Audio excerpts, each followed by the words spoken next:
Right. Hello. Welcome to my studio on a very wet day.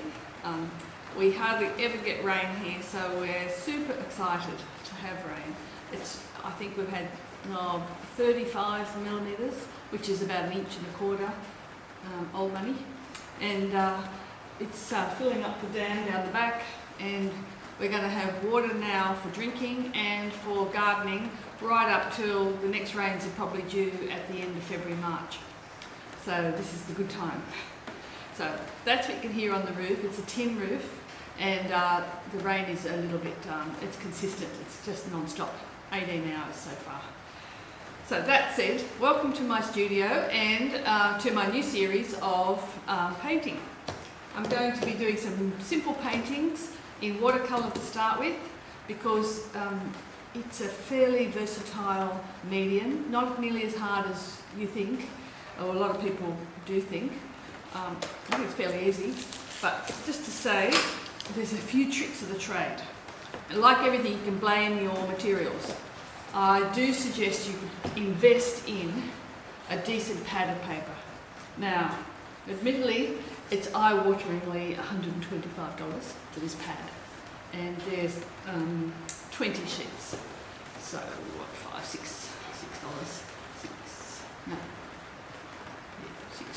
sheet, is that right? Anyway, it's damn expensive. Now, if you don't want to use that to start with, you can invest again in Canson. It's a lot cheaper, and you get 100 pages. I think this costs $30. So have a look around for a Canson paper. It is limited in its ability to have your finished painting look super duper. You will find you'll end up with some brush strokes and marks that you would rather soak in and not and disappear. But on the whole, it's a good starting point. And the beauty of this is that you won't feel precious about the painting. You'll be a little bit freer and be prepared to take a risk, and therefore something good will come from it, something mightn't, and it's not the end of the world. You're not wasting a lot of money when something doesn't work. So, that said, I've got to make a decision which one I'll use. I think, you know what, I think I'll start with the cheaper paper, and that way we're all on a level playing field, and if I can make it look any good, then you'll know that you'll have a chance too. So, or you'll probably be able to do a lot better than I will. In fact, if you want to join my Patreon page at the higher level, you can have you can send me paintings that aren't working or you need help with, and I can review them for you. And we can work together to save a painting that might be lost. That's it. Welcome again. I just want to show you 3B pencils, basic. I just bought a box, which is a huge luxury for me. In fact, I'll probably put them back in the box after the video. Kneaded rubbers. A kneaded rubber is like a little piece of firm rubber. But the beauty of this is that a kneaded rubber doesn't leave crumbs behind on your work area. Nothing's worse than rubbing out and getting those little rolled up bits of crumb rubber. So that's, well, let's face it, it's an eraser. So this is, but it feels like rubber. And it moulds into different shapes, like this. So, and then you can make it pointy and get to tiny little areas if you want to, or you can just leave it like a big fat lump and give it a good scrub over. And it removes pencil beautifully. Now there's that. My choice of watercolour, actual watercolour paints is to buy it in a tube, and then just fill your pans up from the tube. This can dry out completely, doesn't matter. You just re-wet it when you're ready to work. It wets itself back up. That said, this is an old palette of mine that I've had lying around for a long time. I used to use it for my children's book illustrations, and it's still got painting there that hasn't been touched for years. And it's going to be perfectly good to wet up these paints and continue using them. So you don't waste your paint by squeezing it out from the tube. And in fact, what I'll do is get my current, oh, this is another old one that I found. I obviously have way more money than sense leaving these lying around. So that was another series of paintings I did. But that said, let me find somewhere here. I've got, oh, here it is.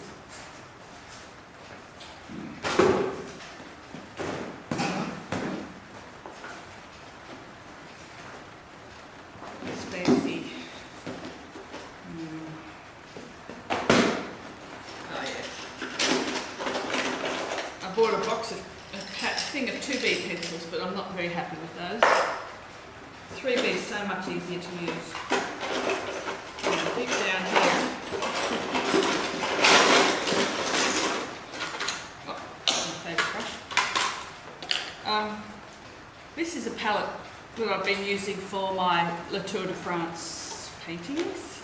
And I find by having it split in two, accidentally broke, but having it split in two makes it much easier, and I can have the painting up the top and these down the bottom of my bench, or side by side up on the palette, on the work area itself. So I'll put that up. Like that. It's a bit hard for you to see there, but that's basically what I have. Put that down again for a moment. Brushes. I do have a couple of favourites. I've moved all this down from upstairs because, upstairs I say in the house. That's where I do my La Tour de France paintings, in the house, because it's winter time, it's cold, it's raining, it's night time. Not raining, but it's cold and night time. So I do them up there. And I've just thrown everything in this box and brought it down. Meanwhile, well, what I'll do, I'll just grab a couple of brushes out. What I'm going to do now is get ready. I'll get the camera gear set up and I'll start doing the painting. Oh, one thing, if you're still here, thank you. And then, oh, one thing, if you like this video, please click the like button and subscribe to the channel, because that it helps with my algorithms and all sorts of funny things that YouTube like to keep control of. But also, it means that you'll be notified when I put up another video. Now I'm just getting a few things organised. I've got the pad of paper here. I've taken the cover off the back, the flap over part. I'm going to work with it just on its, like that, not sticking the paper down anywhere, just because that's fairly rigid. I like it. That's my reference painting, photograph that I took in Tasmania for the painting. Now, my paints are listed below. I might even put a link to this particular swatch, because it might give you an idea of the colours. If you can't get the exact colour, you can look on the chart that's in the shop and find a similar paint. Now, I'm not too fussed on these iridescent ones. I don't have them. I try and get rid of them anyway. A few left over here, but on the whole, not. Try to also keep the logical pattern to the blues. They're my blues, although I've just added manganese blue hue, and I've got that in the end one. I don't know, Cobalt Teal Blue, I don't think I've got any left. I think I'm going to have to buy that. That said, I've got one more here that I know I'm missing a lovely violet purple colour in this range. I don't really have, I've got this Moonglow, which is nearly out, so I might just pop this particular tube of paint. I know this is being a little bit naughty, in so much as I might be mixing up the colours, but what the heck. So there's the Moonglow going in there. I mean the, what's it called? Carbazole violet going in. That'll set hard in a day or two. Meanwhile, I'll just give it a bit of a tap. That brings it down. Oops. I'll just give it a tap. That'll bring it down. Those two are wet now. Not that easy to use when they're brand new wet. They're actually easier when they're hard as a rock and you wet them up again. that said, just wash my finger because I stuck it in the wet panel. So I'll just get a rag from somewhere. Always good to have a rag handy. Might put that over the top there, that looks all very neat and tidy. Now, I mentioned this before, use a kneaded rubber. Don't use these white PVC ones, they're rubbish. Kneaded. Right, so that's my paints all geared up. I've got some water in this pot. Good idea to have 2 tubs of water because one's for fresh washing the paint off and that gets really dirty quickly, and the second one stays clear so that you can fire your brush up with fresh clear water more often than you would if you only use the 1 tub. I tend to just use 1 to 4. Tour de France, I'm in a hurry, I don't get around to getting organised, but now I'm organised, so I'll definitely get a second tub of water here right now.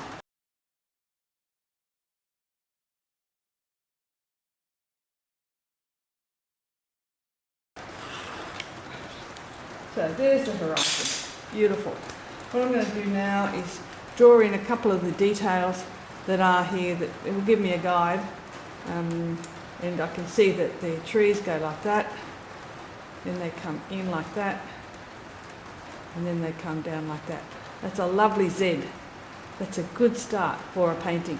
You can also see there's Zs in these rocks. So at the end of this land's end where the foliage finishes, there's rocks. So there, I'm going to do another Z in there and then down towards here, and of course we've got a little bit of a hiccup, so we'll do the hiccup there. Now they're going to be different shaped rocks. One of the tricks to doing rocks, just do round tops, straight bottoms, round tops, well, curvy bottoms. Don't do them all the same and don't fill it all in. Do one big one at the front, that big one. The rest, just here and there, getting tiny towards the back. Now, what I can see here on this drawing,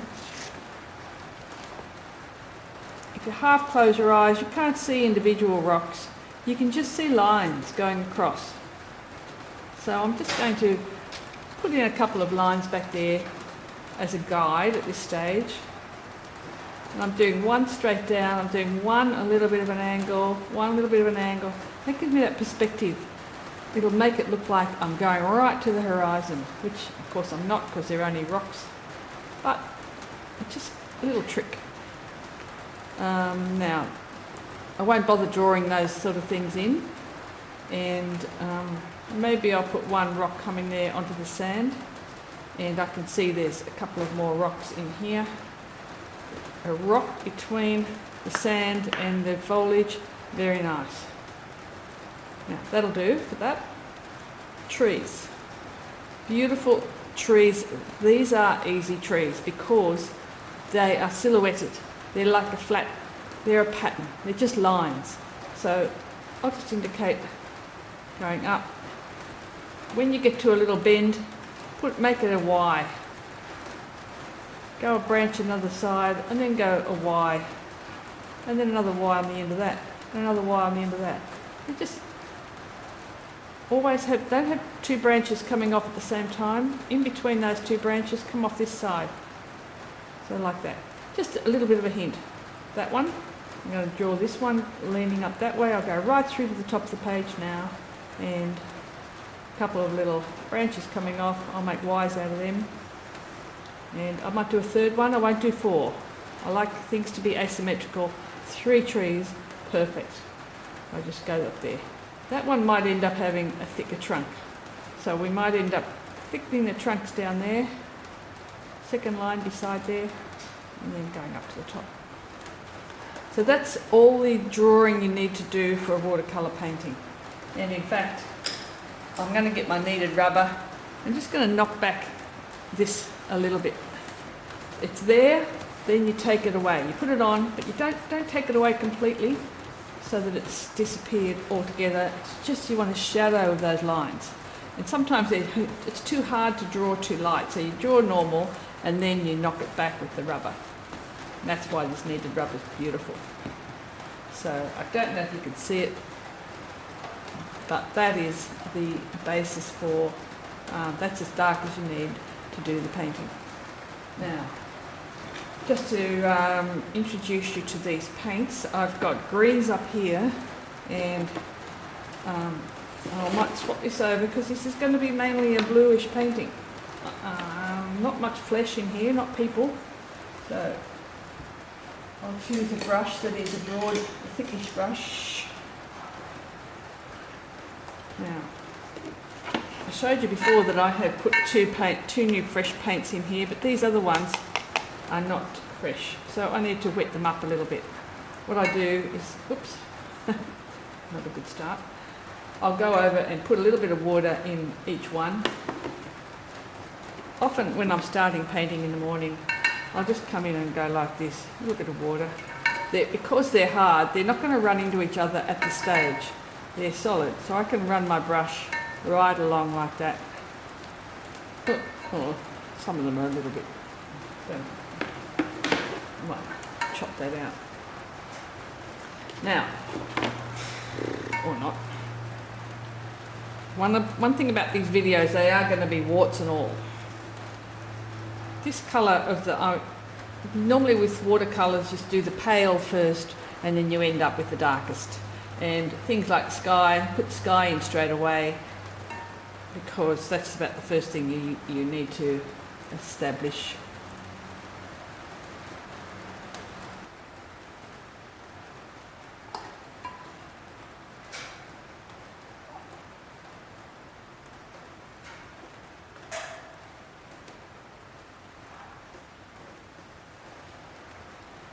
Now, the thing about watercolour is it just rolls down the page.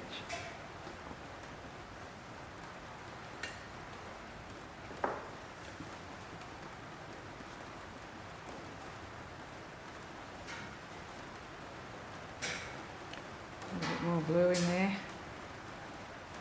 I turned on its side. Oops. I really want that blue to be strong.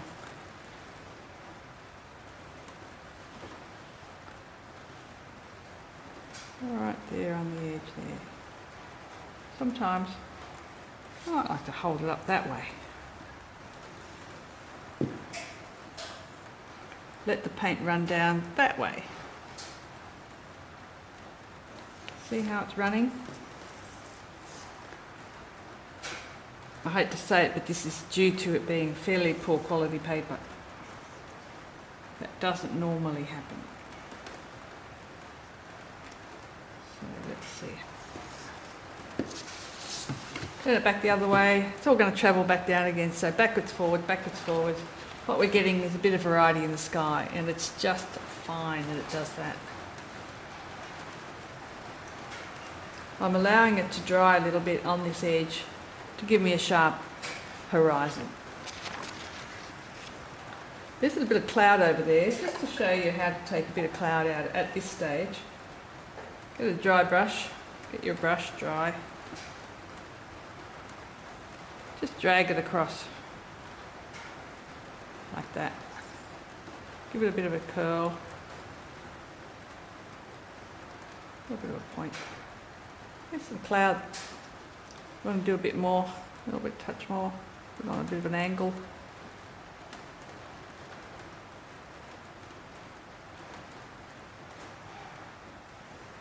Traditionally, to have clouds look realistic, the bottoms of them should be flat, the tops can be rounded. But just that said, I'll just put a line going across the back there. So this is sucking up. All it is a dry brush sucking up. Just make that look a bit more realistic. I'll put a second one in.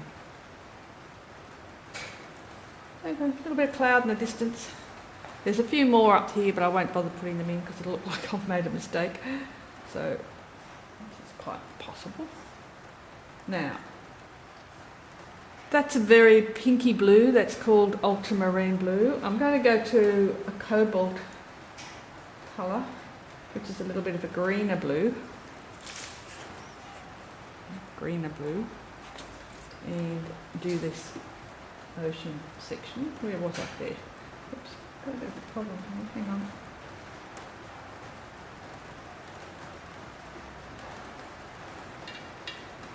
Clean that off. Some of these have been fresh tubed paints I've just added to the pans, and they're a bit too wet to manage. And the idea is you're supposed to let them dry out and then use them, wet them back up again.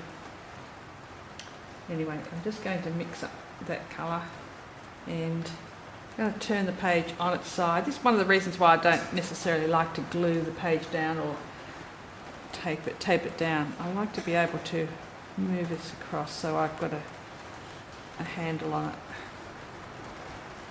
I'm going to go right behind those hills, don't worry about that. Bring it back down. Just going to make a few hard edged rock shapes there. Down, up, and then around the edge continue down. I'm watering my brush up again. I'm just going to drag that.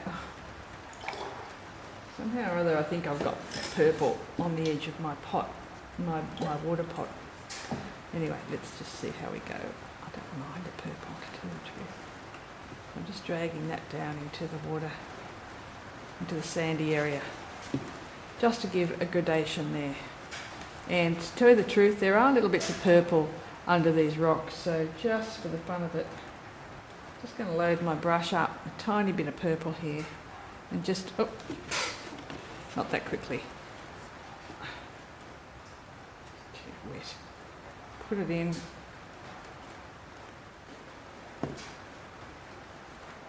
Under there. Make it look like the rocks that are there already. Probably a bit too wet to be doing it at this stage.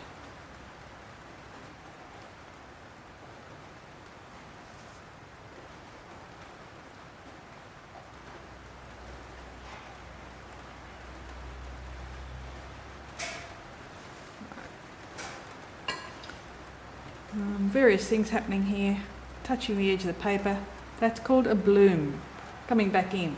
This is a bloom because I've added extra paint to it. To be able to correct those, all I do is I go back to my original colour, which is in this pan here, it's the cobalty one, cerulean. Run that down like that. Traditional watercolours might be freaking out at this stage.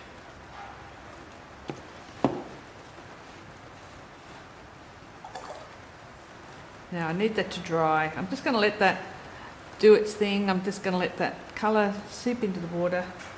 In the meantime, while that's doing its thing there, interestingly enough, I'll just keep an eye on it. I'm going to add the greenery on this side. And that is very, very, very dark green at the back there. And at the same time, I'm going to dip into that yellowy green. Funnily enough, I don't have colour names for these greens. They're on my list. They're just not in my head. So I can't tell you what they are.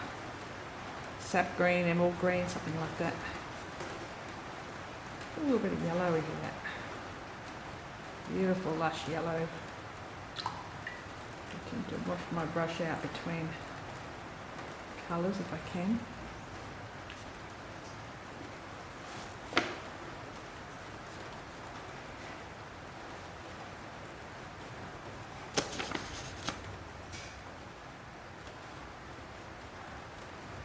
Right. See, every now and then there's paint build up here. You don't want to let that run down the page.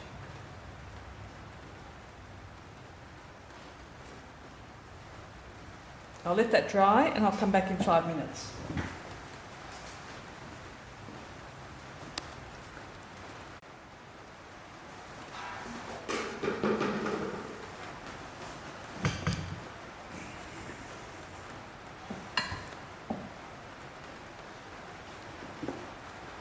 Ultramarine blue and, oops.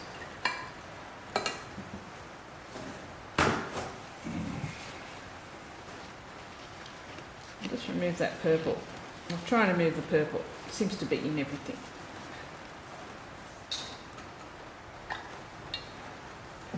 So I'm getting brown for the rocks at this stage, so I think I've got this weird colour over here which has got a bit of violet in it.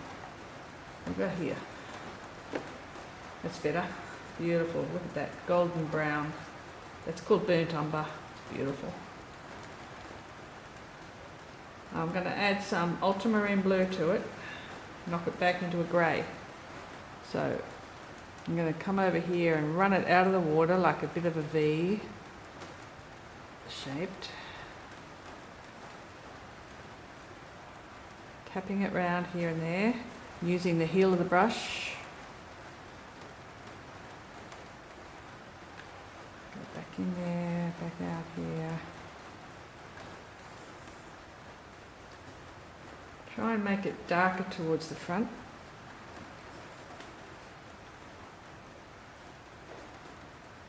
Some of these are going to be bluer, and some of these are going to be browner. Oops.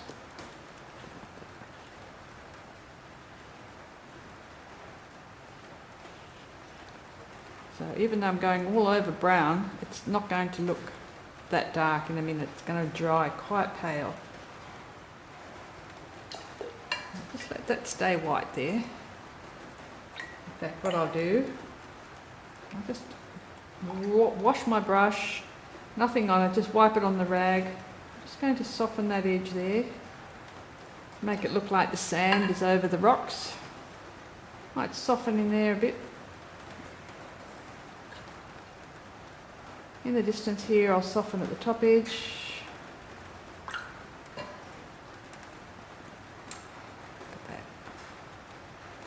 Made a mistake already.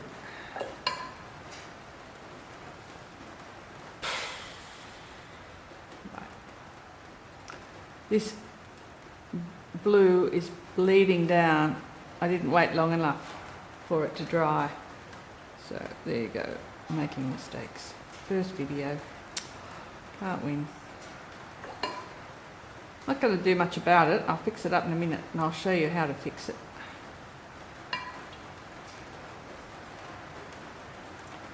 Let's have a look what else is happening here. As this is drying off, I'm just going to go back in with my dry brush here and there, put some shapes in.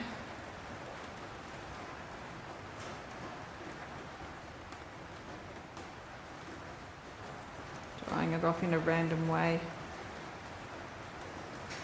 This is actually called lifting out.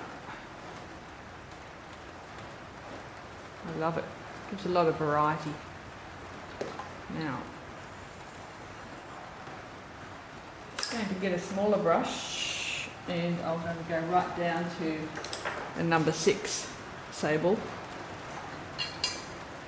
and I'm going to start adding in all the little details, but because they're nice sharp edges there, I'm not going to get sharp edges here at this stage, so I need to wait for this to actually dry a bit more. Let's take off the top of some of these rocks. Okay, now what I'm going to do is take it over to the fire and hold it in front of the fire, but often I would just use a hairdryer at this stage. I don't have one in the studio at the moment.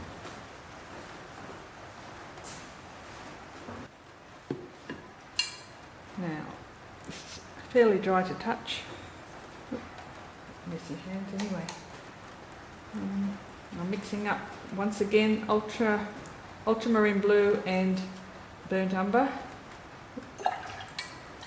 Try not to contaminate the paints between one and the other, but in the end it's not the end of the world. It's only the top layer that's been contaminated. Underneath it's still pure pigment of whichever colour it was.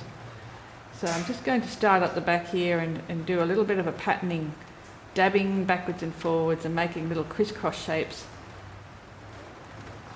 Noticing I'm going to try and leave light areas there. A little bit at the back there, hide those mistakes.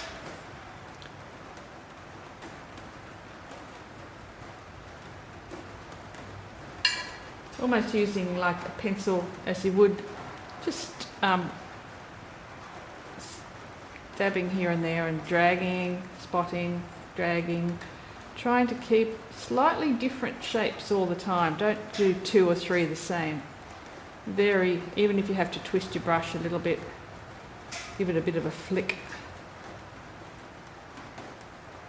But basically these are the shadows going in. Quite the darkest part of the painting. You might be able to come back later and make them even darker still. Every now and then I'll do one that's a specific shape like that, like a little bird flying. What you're doing there is creating a curve ready for adding something to, for it to become a rock. Thinking ahead, going, I'm filling in the edges, I'm filling in the gaps around these rocks and under the rocks.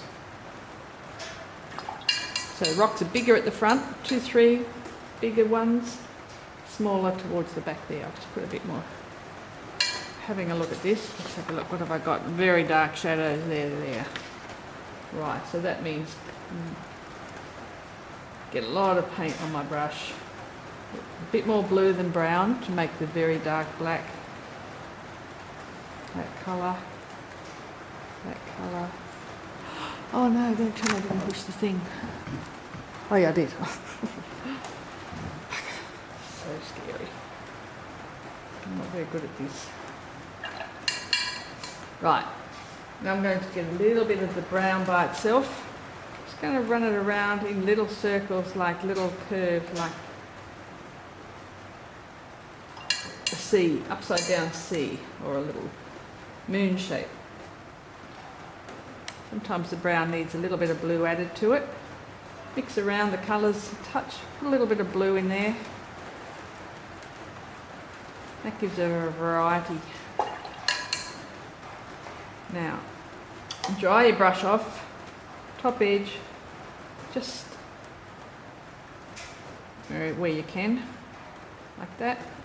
Suck up a bit of paint, leaving what's underneath. Suck up a bit, leave what's underneath.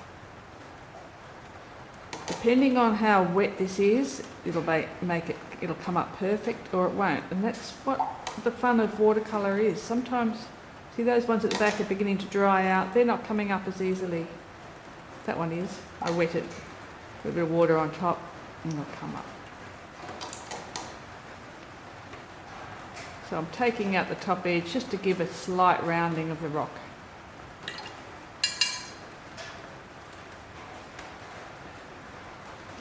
Now I want to define this rock here a little bit more. I think I'll put dark shadow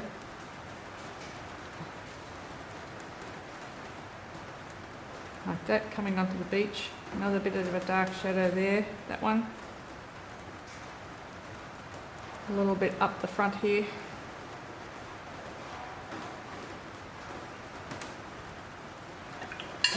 Dots, just dots. That's what you need.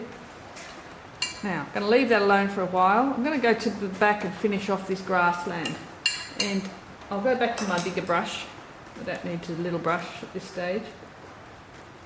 I will be using it soon, but in the meantime, it's getting really dark. I want it. I actually might mix the green in with this black that I had before, the black being the blue and the brown together. So I'm doing a combination of brown, blue and dark green, and I want to get a really dense black greeny colour behind here. I'll bring that down, I'll hide that bit of white that was sitting there. So dark green, burnt umber, ultramarine blue. How dark can I go? There you go, that's better. Now using the big brush, I'm just going to tap it up into the sky like that. Tap it up into the sky, and the heel of it is causing the paint to go faint and weak at the edge. So you get that lovely dark to light graduation. Now I'll leave that go. I'll come back down and do another one here. Keep it dark. Might just run it out to the edge of the sand for that one. And there's another one here. Run it out to the edge of the sand. Come back in. Round it out. As I'm getting down the front, darker still. I managed to get a really good dark. I think I accidentally hit the purple there. So green and purple. Now I can say that's perfect. So there you go. Tap, tap, tap. Random brush strokes. So just going to put a couple of these going up and then side, up, side, up, side. Run across the bottom. Just what I do now at this stage, I often run my finger through just to see what marks I'm going to get. Sometimes you don't get anything, like at the back here. I know, it's still good. Okay, so still wet enough to get your finger in there. Do a bit of scrubbling. Vertical sticks for fingers. It's about all you can do. And then with the palette knife, you can have a bit of fun there too. Less is more with something like this. What I'm going to do is just come in here and scrumble down the front of that little parts of the bushes there, just to give a variety of brush stroke that you can't get with a brush. You just have to vary it. So fiddle it, and this is where practice makes perfect. A little bit of fiddling around. Down here, just going to scrape across the top. I don't know if you can see this very well.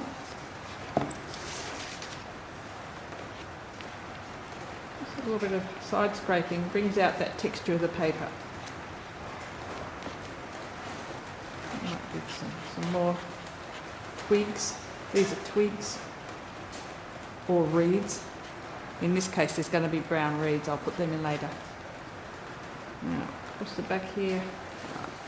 So notice I've gone from, I did do a dark black there, dark green back there, coming to very dark at the front, pale in the middle.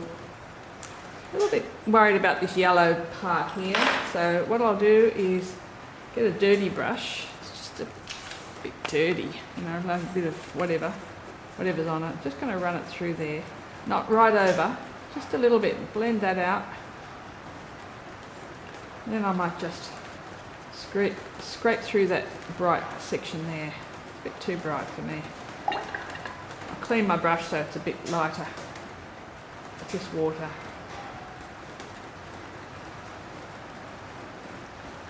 There we go, just water's doing it. Right. One thing I didn't do on this particular painting is I did want to actually soften those edges that go down to the sand. So now I'm coming back in, even though it's been dry, I'm wetting it up there and wetting it up there, just to soften those areas coming into the sand. And back there. Often you can't do that. Often the paint you're using will stain the paper and nothing you can do will lift it off. Luckily in this case these colours are coming off a little bit. See, that's a little bit stained. I can't lift that off as well as I can lift off that brighter yellow colour. And that's it. I'll just put a couple of little marks going out into the sand there so make it look like it's not totally white. Now, the fun part is a little bit of shadow under those trees before I do the trees, and that's what I call, that's a purple. So, purple colour. I'm just going to pat it down here over these rocks and pat it into there. Pat it down here and pat it up to there. So 3 trees. Now, using a thin brush, let me show you what a thin brush is. This is a thin brush. It's called a rigger, R-I-G-G-E-R. In this case it's a sable liner, pure sable liner, but rigger, R-I-G-G-E-R, and it's used by sign writers. So I'm going to go into black here, and I'm going to start doing these trees. So very random and very loose, and I'm not going to be too fussed about it if they don't work. I'm just going to go like that, up a little bit, over to the side, up, over to the side. Wet again, into the paint. Start further down the trunk, come over this side and up, and I have to get lighter and lighter as I go up. I can't have, actually there's an error there, I've actually got a thicker part of the branch above a thinner part. So what I'll be doing is going in and thickening up this bottom part of the trunk so that it thins up to that branch. It's not what I see there, it's nothing like it, but it's going to end up looking the same. Now, one other way I can do it, I was going up. If I was to get a lot of control on this brush, say if I'm really, really careful, I can get a really thin line like that. So then I can press harder. So start going very thin and then press harder as you come down. I'll take it further down there. Now, you want lots of little Y shapes. And then bring it into the trunk. Take it up there, bring it into the trunk. They don't all have to meet up, they can just be hanging out there because we're going to be adding some clumps of leaves. That's enough for that one. This one leans inwards. So I'll do a thicker trunk, thick at the bottom, thinner at the top there. I'm going to run it right up the top of the page. Now I'm going to do some spindly lines coming back down. There we go. Another one over here. And I'm going to lean this one even more and I'm going to make a much fatter tree. The beauty of trees is that they are whatever they want, whatever you want to be. They are. You can be in charge of trees. So there we go. That one's a bit fatter. I might make this one fatter too. So they got fatter as they come in. Now, how to do leaves like these. They're just little clumps. So what I'll do is get a medium-sized brush, maybe one like this. I'll grab a scrap of paper to have a bit of a practice on, because you never know. So I'm going to do a bit of green and black together. Now I'm going to do a sideways scrumble. I'm just trying to work out whether this is the right brush. Not sure. I think I'll go back to my smaller one, which was my Sable. Green, black together. I think I'll have more control because that's what I'm going to do. I'm going to spin it sideways. Like this. Spin. Once. And again, once. Now notice because I'm loading the paint up on the tip of the brush, not on the bottom, as I turn it, the top part gets painted and the bottom part just blends out to nothing. So just over. I'll do this again this side. I'm just twisting the brush as I go. And if I turn this around so I've got a better angle, it might be easier for me. And once again there and there. Sometimes you can have a bit of fun. There's a limit to how much you want to do. You don't want to overdo it. For gum trees, less is more. But I'm just going to come down here for the fun of it and show you how you can put one halfway down. There. Oops, too dark. That's all right. Now, what I'm going to do is a very clean dry brush. Come back in and take a bit out. Clean brush, wash it with water, dry it off, suck a little bit out. In that case, suck a bit out. In that case, dry brush.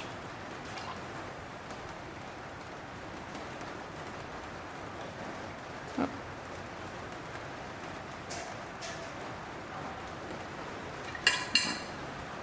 And just for the fun of it, fingernail through some of them, just to give a bit of, see my finger can go right from the trunk all the way up, can make a new branch. In this case I'll see if I can make a branch over there. No, it's not, it's too wet, but what I can do with the brush is make a new branch that way. Sometimes these branches, if you've got paint hanging off the edge, it looks like it's not supported. Just add another little branch like that.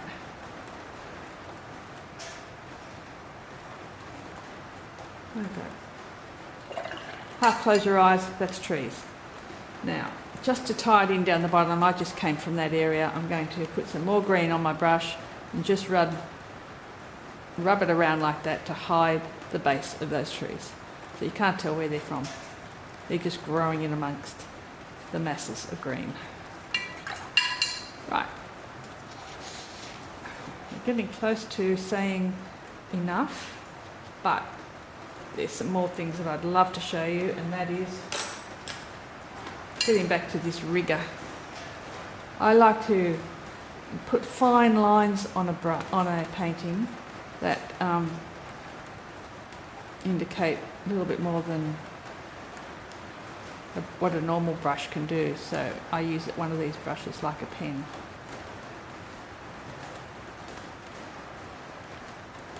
This is just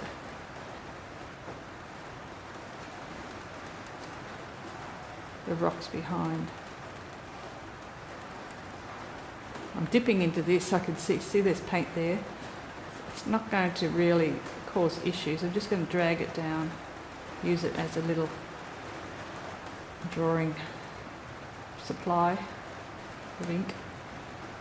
When I run out, I'll just go and grab some more here. So I'm just going to use these lines. This adds variety because you have big fat shapes all over. You just want really fine shapes sometimes. I can add a bit more up here in the tree if I want to, like this. Really fine little shapes here and there. One of the tricks, make sure you keep this wet enough so that it works. If it stops working, it means it's dried out. So keep going back. So I'm just going to scribble lines around some of these rocks. And that gives you something sharp for your eye to go to when you look at it. Don't overdo it, a little bit here, and I'm going to do some down here. Sometimes rocks also have lines on them to specify their shape. In that case, I'm going to go around like that. Down the bottom here, some big long reeds. I'll use burnt sienna for these reeds. Over here there's a whole stack, but I've got a lot of white in there, and I don't know that I should be leaving that white. I kind of think it doesn't make sense. I should be putting in a little bit of bluey black down here just to fill that in, shadow.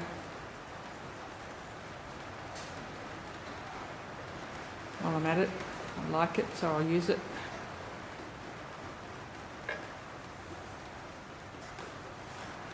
I'll let that, hold that up a little bit. I kind of like the way that's pooling into little lumps and shapes. So I'm just going to hold that up.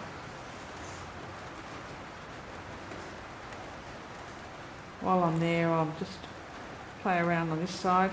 I'll hold the other side. I'm putting dark over the top of these.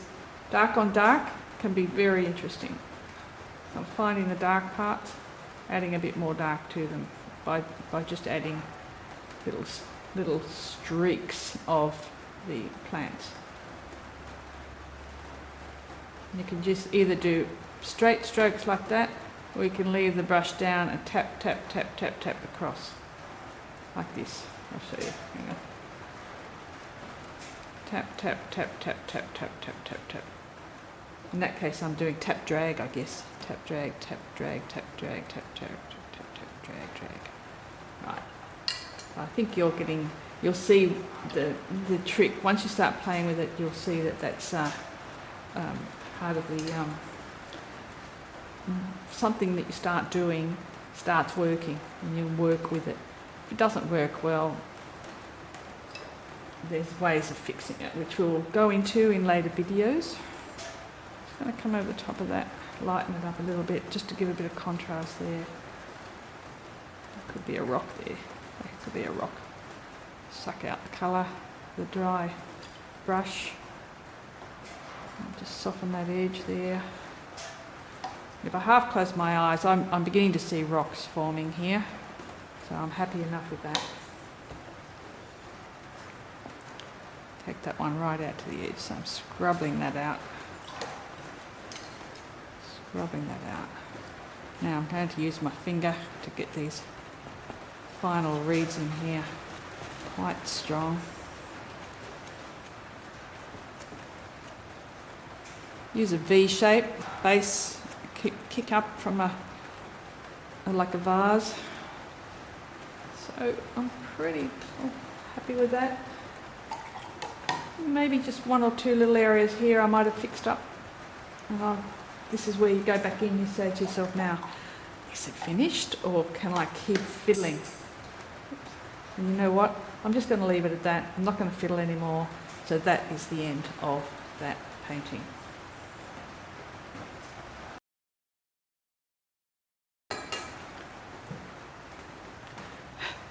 Thanks very much for watching. This is my first painting in the series. It's a simple scene and I've done it on a very cheap Canson paper. So the paints are expensive, the paper wasn't. The brushes, you can get them cheap or you can spend a lot of money. We'll talk about gear at another stage. In the meantime, if you like this video, can you please click the like button underneath, or if you didn't like it, let me know, and leave a comment and let me know also what areas you are interested in. And I've got lots of new paintings that I'm going to be showing you, but if you have something in particular you want to let me know about, that's great. That's a guide for me. And also, please subscribe to my channel and maybe hit that little bell that's somewhere underneath down here on your right. One of the things I thought that would be interesting would be to do this painting again on good quality watercolour paper. That's one choice. Or to do it again using acrylic on paper. That's another choice. So I'll have to think about those and I'll let you know what I decide to do. Or you could let me know what you'd like to see. Comments. Thanks a lot. Bye bye now.